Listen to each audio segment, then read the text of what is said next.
उद्धव ठाकरे मध्यरात्री मुख्यमंत्र्यांना वर्षा निवासस्थानी भेटल्याच्या बातम्या. आंबेडकरांनी स्थापन केलेल्या प्रबुद्ध भारत या मीडिया हाऊसच्या ट्विटनंतर राजकीय वर्तुळात खळबळ. उद्धव ठाकरेंसोबत भेटीबाबतचं वृत्त खोटं. आम्हाला लपून छपून भेटण्याची आवश्यकता नाही. मुख्यमंत्री फडणवीसांकडून स्पष्ट. तर खोट्या बातम्या पसरवणाऱ्या हँडल्सना नोटीस पाठवणार असल्याचा इशारा. चर्चेबाबत उद्धव ठाकरे आणि देवेंद्र फडणवीस सांगू शकतील. वर्षा निवासस्थानावरील बैठकीच्या प्रश्नावर संजय राऊतांचा थेट बोलण्यास नकार. खासदार संजय जाधव उद्धव ठाकरेंची साथ सोडणार असल्याच्या चर्चा. परभणीसह मातोश्रीवरील बैठकीतही जाधवांची अनुपस्थिती.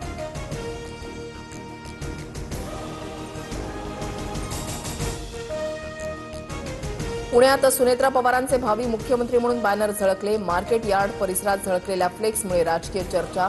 राज्याच्या पहिल्या महिला भावी मुख्यमंत्री सुनेत्रा वहिनी पवार असा बॅनरवर आशय.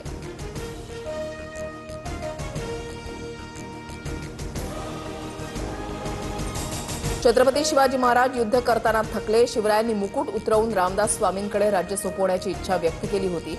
बागेश्वर बाबाचा दावा.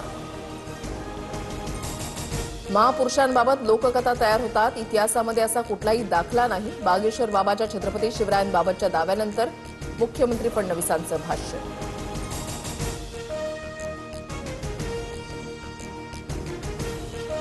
मुंबई महाराष्ट्रामध्ये मराठीचा आग्रह चुकीचा नाही. मराठी येत नसणाऱ्या रिक्षा टॅक्सी चालकांना मराठी शिकू यावरून वाद नको. मुख्यमंत्री फडणवीसांकडून भूमिका स्पष्ट.